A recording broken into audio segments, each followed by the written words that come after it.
with the world changes, emerging developing countries all develop at a rapid speed. But the question really is, how are you going to make your voice heard and be able to take others with you on the development path? Governor Chea, you have some thoughts for us? Yes, I think for developing countries, because we are sort of coming later at the development stage, we have the opportunity to learn from what has been done before. And a new initiative that the National Bank of Cambodia has been testing on is a backbone payment system that uses blockchain technology. So we are going to hopefully to launch a pilot on a real environment sometime this month. And I think there's a lot of central bank studying on this technology. The problem is these are very big central bank having a very well efficient system already. So it's very difficult to try to bring something that is going to disrupt and where you're very uncertain about the risk. In our case, we don't have anything to disrupt, really, because and so we're bringing this new technology into usage because it's going to make our system efficient and not trying to disrupt anything, really. That's a really interesting case study, isn't it, Professor Zhu, that emerging and developing countries could really do this leapfrog in a way, being disrupted but not disrupting anything in a way. So how do you see that example, and how is that related to China's own experience? China is sort of successful in setting itself as one of the example for the successful example for leapfrogging. I mean, think about our 3G, 4G network. I mean, we used to have no cellular network at all in China 30 years ago. But then it's because we didn't have anything. We don't have to wait and trying to amortize all the investment we have made before. So that's why I think we're very aggressive with making big investment, which is pushing the economy or pushing the network services at a much faster pace than for more developed economies such as the U.S. So now there's 5G. Exactly. I mean, I think that's also part of the reason why I think China is such a clear leader in 5G, in mobile payment, in mobile internet, because we don't have those constraints. We want to just always get the newest technology, the best things we could imagine of. So I think that's a successful example by itself. But then I think in addition to that, I think China's attempt to go global with the Belt and Road Initiative, I think we're also sort of trying to bring our lessons or bring our successful examples to other countries. But you know, Professor Zhu, Governor Chea plays a beautiful example and case study for us, but that's from Cambodia. Geographically speaking, it is still much smaller than China's size, and also China's today is the second largest economy when it comes to nations in the world, and therefore the geopolitics also come into being. So on the one hand, you do have comparison with one another. On the other hand, China is a very special case. So Professor Zhu, obviously it's not just about what you want to do. It's also about whether others would do it with you or do it against you, Professor Zhu. I think there are two things that China is trying very hard. One is, well, compared to the current developed economies, China is different. China comes from a very different cultural background, a very different history, so I think that's making China very different. But that's also making China very relatable to many other emerging economies which share the similar experiences. So I think that's a very important way of, if a country like China can put itself from poverty, can become such a successful example, then many other countries can do the same. It's just about the pace or the route which different country would choose to adopt. There were stories talking about different kinds of Chinese investment, for example, into the country of Cambodia along the Belt and Road Initiative. And some of those investments are having some challenges, while others suggesting whether the Chinese is coming over and take all. And also there are others wondering whether labor standards and environment will be further enhanced or violated. Governor Chea, you've been working on the field and certainly at the National Bank as well on these issues. Tell us more about what is your take and assessment. I think there's, in terms of Chinese investment going into Cambodia, it's constitute about 1/3 of our overall foreign direct investment into the country. And I've been looking for some statistics before coming here, and we see that about 60% of those investment goes into hydropower, agriculture, and garment, so manufacturing industries. So that's 60%, and the remaining go into real estate. And I think that's very important as a developing country to see investment going to electricity, because that's what we need. And we're now talking about the fourth industrial revolution. You're going to use a lot of technology, but you know, the underlying prerequisite is electricity. So we're glad to see this happen. Having said that, we do also see, you know, Chinese investors, but on an isolated case that has created some sort of negative perceptions about China. But this is something that the government of Cambodia is working very closely with the Chinese embassy to try to tackle. And I think everywhere you have a good and bad people, so you can't just generalize all this. Regulation like, implementation of regulation like, how is the country of Cambodia trying to make sure some of the areas that you just touched on, which is to the very interest of Cambodia, will be enforced? Cambodia is a newly developed country. Right. We had past very bitter histories of genocide and civil war. So, and within the last sort of 10 years, we've been receiving so much interest from foreign investors, foreign direct investment.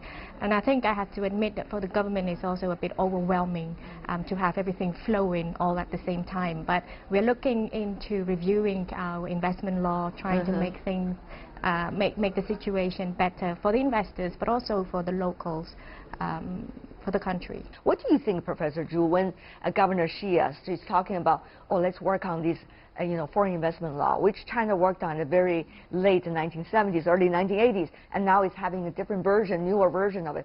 What do you think can be the node comparison, you know, among these countries, China included? Three main areas where I think many emerging economies share in common. One is typically they have a relatively lower income, which can be used as a comparative advantage when it comes down to export industry. So I think that's what one route that the entire Eastern Asia countries have been using, starting with Japan. Then we have the little dragons of Southeast Asia. Then we have China. That's right. The second area, I think, is what China is really successful with is the industrial policy. I think also starting with Japan, most, if not all, East Asian countries are using government-led industrial policy, which is trying to focus on one or few major areas which will boost the economy, and then it will just keep upgrading its industrial policy over time. Three, which I think China is doing very well, but of course it is having its own share of risks, is infrastructure investment. I mean, China has now the state-of-the-art infrastructure in the entire world. If you go to the high-speed train system, the airports, the bridges, it's really overwhelming and impressive. I think that is one very successful example of China, but at the same time, we have to keep in mind not all countries have the fiscal might to support such large investment. So I think there is a fine balance in there which we have to strike. Governor Chea, you think about it, the election cycle, 4 years. So they try to come in and do things as fast as possible so that it will become the legacy. But as we all know, things doesn't work that way if it is naturally done. And also, in different parts of the world, you do have different culture. You have to understand rather than impose the result. So I wonder, really, that is a culture thing, or is it a governance thing, or a mixture of a lot of elements there? Nowadays, you have policymakers trying to fit everything in within their mandate, which can't be happening. But then what does that mean for Cambodia? Because if you think about economy like Vietnam, certainly some factories move over there as a result of a discussion of where likely to be another place that's going to nurture manufacturing after China, for example, which China has been have this elevation of manufacturing in the future. So what about Cambodia? How is Cambodia prepared for some different kinds of moments for your manufacturing and for your economy? I think generally there is a study by the IMF that as a result of trade war, the Southeast Asian country will stand to benefit some sort in the short term, because then you would see a relocations of manufacturing bases to this part of the world. But I think in the long term, there's always risk, because Cambodia and China has a lot of trade together. So it's more Cambodia importing from China in terms of goods, but investments are from China. So if something happened to the Chinese economy, if it had to slow down or anything, we would feel the impact as well. What about for you, Professor Zhu? After the shake hands moment at the G20 between the two leaders, do you see we're having really more momentum, or at least opportunities for momentum? I think there are two things we have to watch out for. One is, well, I think President Trump probably need to be more consistent with his message or with his tweets, because he sort of changed his attitudes overnight, and it's a little difficult to interpret exactly what is going on. Two, I think on the global basis, I totally agree with Governor Chea in the sense that, well, I hope there is a global consensus that, well, the G2, the two major powers of the world economy should, in the grand scheme of things, work together, not maybe just for the sake of these two countries' interests, but for the interest of the global economy. That, of course, takes a much bigger vision, as we know. Since there are already differences between China and the U.S. about what to concentrate on, if you look at the statement coming out, the Chinese President Xi Jinping is concentrating on more the nature of this bilateral relationship. It's a comprehensive relationship, while President Trump from the U.S. side more is talking about deal or no deal, what kind of deal, at what time the deal. So there obviously are kinds of vision differences between the two. Will that be more challenging for the negotiation? We'll still have to wait and see. But during this time, my final question before we go, what does that mean for the economies?